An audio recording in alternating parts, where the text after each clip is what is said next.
the devolution of finances are decided by the Finance Commission, and as a result, everything that you do in the budget is very much influenced by the Finance Commission. And the existing Finance Commission's term ends this year, and the new Finance Commission's report is expected sometime during November of this year.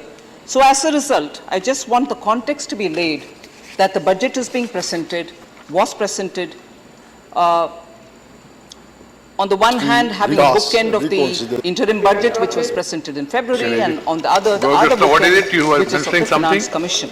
So, in that context, the budget, therefore, could go ahead with giving a vision, which was mentioned in the interim budget itself. The vision was for an India, which is going to be very futuristic, with a lot of transformational changes, and about 10 different aspects which made up for what we have laid out as vision was all mentioned in the interim budget.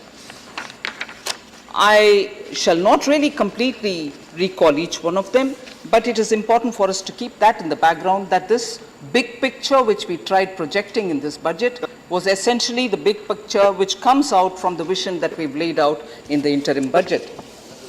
And in wanting to achieve in the next course of 10 years that vision, we have also given ourselves an interim, let us say, mid-course target, and that is the much talked about $5 trillion economy level that we wish to reach. It's a target because targets always help you to keep in the direction of achieving, wanting to achieve it, and therefore every scheme that you would want to plan, every activity that you would take will be all diverted with that kept in the focus in your mind, and therefore the target achieved will help you to half achieve the vision that you've set for yourself for the next 10 years.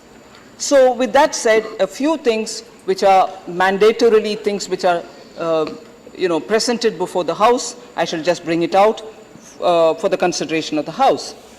With the constitution of the 17th Lok Sabha after the general elections in 2019 and the formation of the new government, the regular budget which I've referred to you now of 2019-20 was laid in the House. The regular budget for 2019-20, which includes the Finance Bill 2019, demands for grants 2019-20, will kind of cover the entire fiscal of 2019-20. Now, the budget, as I said, is an important milestone, particularly this year, because it is the second such a budget being presented post the implementation of the GST. So if GST was introduced on 1st July 2017, this budget is the second which is presented to this House, and the highlights of the budget estimates is something which I'd like to present before you. With a continued emphasis on empowering the states, the total resources transferred to the states, including the devolution of state share in taxes and releases under the centrally sponsored schemes in BE 2019-20 is estimated to be 13,29,428 crore. This entails an increase of 82,845 crores over the RE of 2018-19 and 2,44,298 crore more than the actuals for 2017-18. The next issue is of the budget 2019-20 reflects the government's firm commitment to substantially boost investment in agriculture, social sectors, particularly in education and health, keeping the fiscal deficit at 3.3% of the GDP as against 3.4% which was envisaged in the interim budget of 2019-20. Government is committed to continue the path of fiscal consolidation without compromising on the requirements of public expenditure placed by the various sectors. So I like to underline that this is achieved through a prudent rationalization of expenditure and mobilization of additional resources. In the budget estimates of 2019-20, the total expenditure is placed at 27,86,349 crore, showing an increase of 3,44,136 crores over the BE of 2018-19. an increase again of 3,29,114 crores over the RE of 2018-19. The total expenditure includes a provision of 12,02,404 crores under the schemes. So on the schemes, by item wise, the budget documents do provide the details of how much has been allocated for each of them, but totally we are saying that the expenditure has shown an increase from comparative BE of 18-19. The revenue and the capital receipts is something which I again would like to put on record before the members. The gross tax receipts are budgeted at 24,61,195 crores in BE 2019-20, which marks an increase of 2,13,020 crores, which is a rise of 9.48%, increase of 9.48% over the RE of 2018-19. Centre's net tax revenue, that is, Centre's net tax revenue is nothing but after the transfer of state share and transfer to National Disaster Response Fund, whatever is with the Centre is the Centre's net tax revenue, and that is estimated to be 16,49,582 crore, with again it is an increase of 1,65,176 crores, which is 11.13% over the RE of 2018-19. The non-tax revenue receipts are estimated at 3,13,179 crore in the BE of 2019-20. And the revenues expected from disinvestment are budgeted at a realistic 1,05,000 crores in BE of 2019-20. So I just want to very clearly make it a point to reiterate the fact that every estimate of receipts, projections that we've given are realistic, and mind has been applied to the points.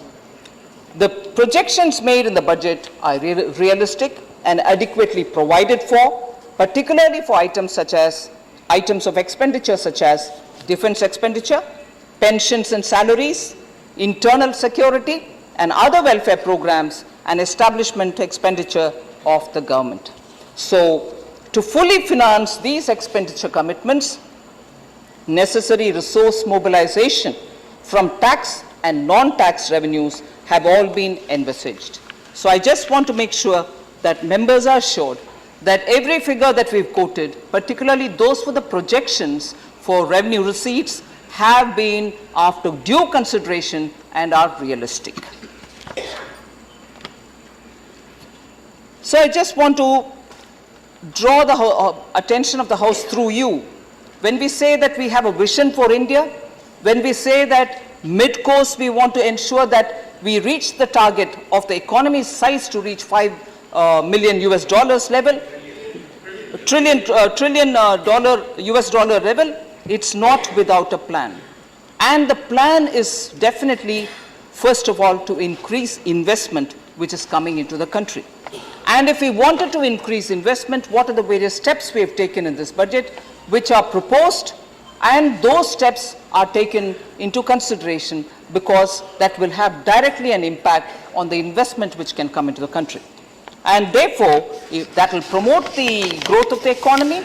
What are the items that I want to mention before you is those, there is a list of it. Liberalization, further liberalization of FDI investment, that is foreign direct investment policy.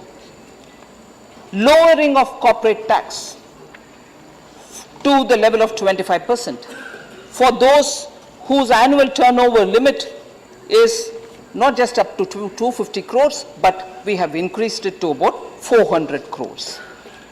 Third is the income tax deduction of 1.5 lakh crores 1.5 lakhs on the interest paid on loans to take purchase of electrical vehicles.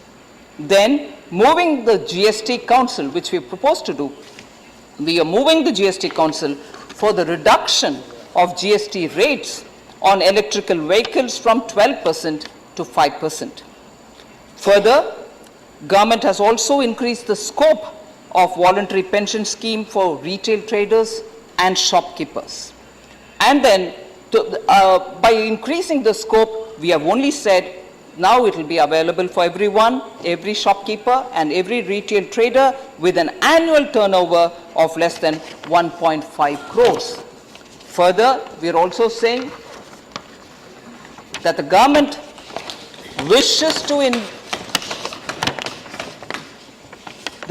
wishes to push infrastructure development with an intention to invest 100 lakh crores in infrastructure over the next 5 years. So in order that the infrastructure development is given its due pace and the traction with which Manya Minister Nitin Gadkari had worked in the last term, we want to encourage infrastructure development, and therefore we have expressed an intention to invest about 100 lakh crores in infrastructure over the next 5 years. Again, in order that the scheme for funding of upgradation and regeneration of traditional industries, we have said that we shall start to facilitate cluster-based development to make the traditional industries become more productive, more profitable, and also become capable of generating sustained employment opportunities. We have also very clearly taken a pro-growth measure by reducing the customs duty on certain raw materials and capital goods. And to further promote domestic manufacturing, allowing one woman in every SHG for a loan of up to 1 lakh in the Mudra scheme. So it's important when all of us are repeatedly expressing, and rightly at that, expressing our concern about the farmers, it is important to note that the government has expanded the cash transfer scheme under the PM Kisan, providing an income support of 6,000 rupees per farmer per year. And this is now extended to all farmers, whilst earlier we had suggested that this will be applicable only for farmers with 2 hectare land or lower. Now it's applicable to all the farmers, and therefore it's important to know that we have not forgotten the issue. This is one among them of attending to the farmers' requirement. Further, to give focused attention to issues of growth, the government has constituted a 5-member committee at the Cabinet Committee on Investment and Growth, and that is chaired by the Honorable Prime Minister. So it is important that we realize that this government's vision has steps marked up even in the budget and showed in the budget, so people who are reading it will at least now look at it from the point of view of the comprehensive steps that we have given towards achieving that vision. There's been this interesting debate saying too many numbers are floating around, we don't know which is right, we don't know why one economic survey should use one, whereas the budget should use the other. I'd like to state before you, Honorable Chairman, sir, that the details or the statistics or the numbers which are given in the economic survey or in the budget are all authentic. But if only we can understand the context, I'll take a few minutes specifically on this issue. The growth rate of nominal GDP for 2019-20 in the budget document, has been projected at 12% over the advanced nominal GDP estimates of 188,40,731 crore for 2018-19. The advance estimates of 2018-19 were released on 7th January 2019. The date is important, 7th January 2019. Now go over to the next. The growth rate of nominal GDP for the year 2019-20 in the economic survey, as different from the budget, economic survey has been projected at 11%. over the provisional nominal GDP estimate of 190 lakh 10,164 crores for 2018-19. The provisional estimates of 18-19 were released on 31st May 2019 date. That was January, this is May. Both the projections are consistent with each other, as each of them project the nominal GDP of 211 lakhs 607 crores for 2019 and 20. This is because, as compared to the economic survey, the higher GDP growth rate of 12% projected in the budget documents for 2019-20 is on a lower GDP base for 2018-19. So when you kept yourself on a lower GDP rate, obviously the figure will differ. A lower GDP base for 2018-19. I'm explaining as to why the budget used that figure. The lower GDP base for 2018-19 has been used in the budget documents as the same GDP base was used in the interim budget of 2019-20, presented in January 2019. Using the same GDP base ensures comparability of deficit ratios projected for 2019-20 in both the interim and the July budget.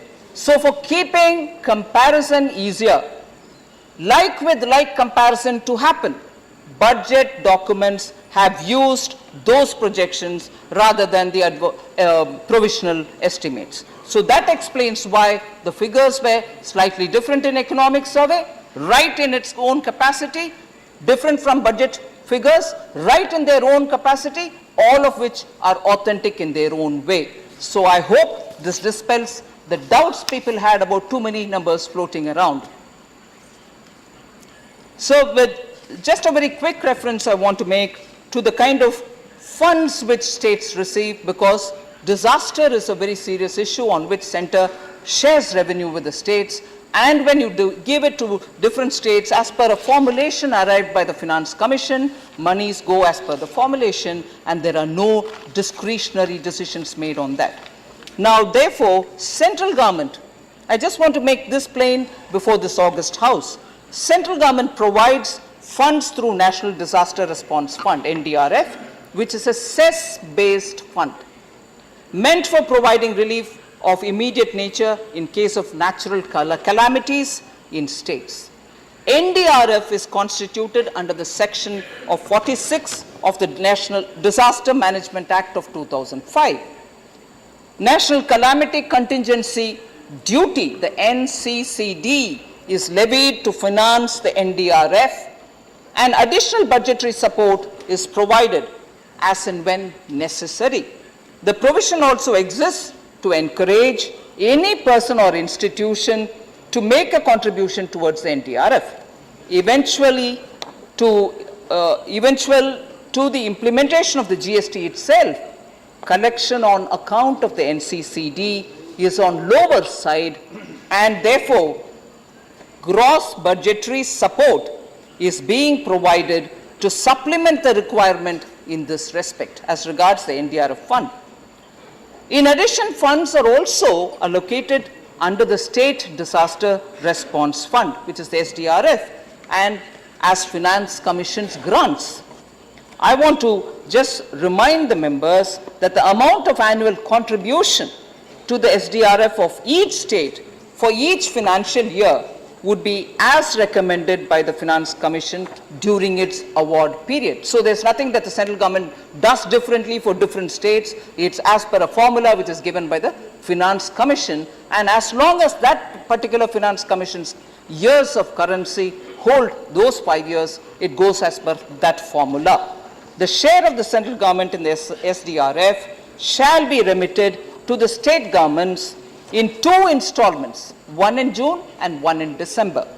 Similarly, state governments shall also transfer their contribution to the SDRF in 2 installments, June and December, and only in exceptional cases, that if the Ministry of Home Affairs, upon being satisfied that exigencies of a particular calamity so warrant may recommend an earlier release of the central share up to 25%. This is only as a matter of information, because most often when disaster unfortunately strikes a state, there is a call for urgent help, which the center is duty bound to do, and it shall.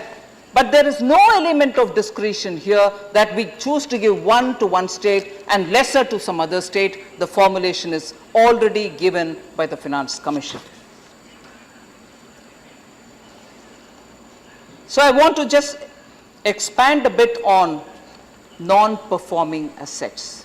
Because in our economy, Honorable Chairman, sir, in our economy, the impact of NPAs for several years now has left a deep impression, as a result of which it is the duty of the government to ensure that the banks or the affected companies or the assets are all reviewed and solution given in such a way that the problem of NPA is judiciously resolved.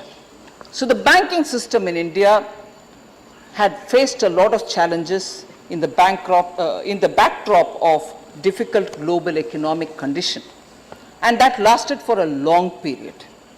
As a result, it had impacted banks' asset quality, their earnings, and capital adequacy.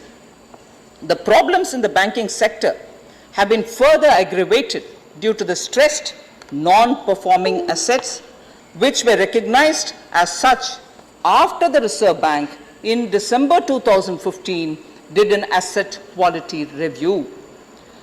The primary reasons put by the Reserve Bank of India as cause for the non-performing assets were spurt in the stressed assets in recent times, leading to caused by aggressive lending practices during a downturn, loan frauds, corruption in some cases, and also the economic slowdown. There were also systemic factors which added to it. And the systemic factors can be listed out: a culture of lax credit discipline, lack of domain expertise for loans of a specialized nature, and large exposure to consortium lending, non-adherence to loan covenants, and so on. So, our government came up with a 4 R's strategy consisting of recognition of NPA's transparency, resolution, recovering value from stressed accounts. I said 4 R's.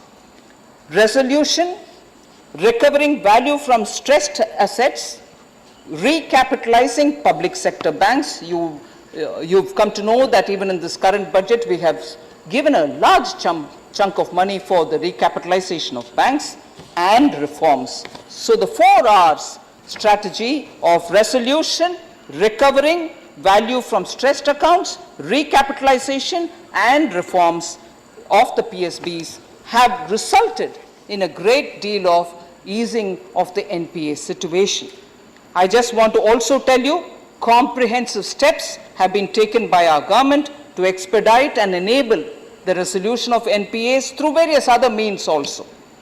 Change in the credit culture was effected with the Insolvency and Bankruptcy Code, the IBC, which fundamentally is changing the creditor-borrower relationship. The Securitization and Reconstruction of Financial Assets, Enforcement of Security Interest Act has all been amended, and as a result, with a provision for 3 months imprisonment in case the borrower does not provide assets detailed in time, and for the lender to get possession of the mortgaged property within 30 days. This was definitely a paradigm shift in terms of dealing with insolvency-related matters. Suits for recovery of dues are also filed by banks before the DRTs. 6 new DRTs have been established to expedite recovery. Over the last 5 years, and this is important, I draw the attention of the members through you, Honorable Chairman, over the last 5 years, financial years, PSBs were recapitalized to the extent of 19,497 crores. That's the extent to which we have extended recapitalization. With an infusion of 2,52,987 rupees by 87 crores of rupees by the government and mobilization of over 66,510 crores by the PSBs themselves. So the NPA issue has been comprehensively addressed by the government. So I move over to talking about agriculture. I've had quite a lot of members speak rightly about the concerns in agriculture. I want to say that the measures that the government has taken are not just on one particular issue of giving them some kind of a supportive income, but a large canvas of reforms which will help the recovery of agriculture as a sector. Our farmers have actually faced a lot of difficulties, but this government has ensured that we support the farmer through various different measures. I'm sure the Agriculture Ministry themselves will give an elaborate account of what they've done, but here are a few things which I want to draw your attention. Agriculture and the challenges in agriculture are not something which have come out on at a particular time in June 2014. Not even has it come just in the year 2015. These are legacy issues which have been festering India over several decades, and therefore when we are looking at solutions for agriculture, they have to be comprehensive. After taking over the responsibility in 2014, sir, the agriculture sector needed comprehensive reforms, was recognized by the Honorable Prime Minister, and therefore he committed himself for doubling farmers' income by the year 2022. And for that, we have adopted a lot of strategies. And the strategies that we've adopted are based on the recommendation. The strategies that we've adopted are not something which is off the cuff. They are based on the recommendations of the Committee on Doubling Farmers' Income. So let's realize that the government's measures are after due consideration, consultation with stakeholders, and also the committee which has come up with several recommendations. So then, as a result, within the last 4 years, I can quote the levels to which Indian farmers have faced challenges but come out with brilliant results. Today, thanks to our policies, the country now produces food grains, and the food grain production is 289 million tons. Horticulture output is 385 million tons, and milk 187 million tons. Some of these figures are really taking India to a height which is thanks to entirely due to the farmers, but it takes India to a height where we are probably in the top league of first in production of something, second in the production of something, top of the league we have enabled, and the farmers have repeatedly faced challenges and proved themselves, and this has got to be with an appreciation to the farmers' contribution to the Indian economy. The Universal Soil Health Card has enhanced the intensity of coverage under micro-irrigation, neem-coated urea, and providing easy access to all the fertilizers that the farmers will want to use, thus reducing the cost of cultivation. Sir, here I would like to remind through you the entire House that today the Indian farmer does not require to stand in a queue to buy a bag of fertilizer. And even when he stood earlier, the treatment given to the farmers will never be forgotten. They were thrashed. Yes. Police fired at them. And these kind of things did not happen when they stood for queue earlier, but now they don't even have to stand in queue to obtain fertilizers. So that's a change which we have brought in this government. Sir, the new policy on MSP is something which I'd like to draw your attention to. More than 22 items of agricultural produce are listed in the MSP list. Till before 2014, majorly just for wheat and rice and not for any other crop was MSP provided, although it was in the list. for which MSP could be given. But it is our government which, after coming into power in 2014, has provided MSP for all the items of agricultural produce in that list, and not just given the MSP, but ensured procurement happens in those prices. So it's one thing to declare it in the paper and another to go and procure from the ground, from the farmers at that price which is declared as MSP. So with the adoption of this new policy, all the commodities which are mentioned in that list of MSPs which are notified have seen a big jump under the MSP. So this is an important step that this government has ensured, and as a result of which, again, I would like to place on record my appreciation for farmers in bringing a dalhan revolution in this country. This country had to import dal every year because we produce less than what we consume in pulses. And every year to import used to be a big business. And I remember when in 2014-15, when our government had come for the first time, 250 rupees tak you went with arhar price. The price of arhar reached 250 rupees. Urad went to 200. And many other pulses also reached that level. But tell me, sir, I'd like to put this question as a mark of observation through you for the rest of the members.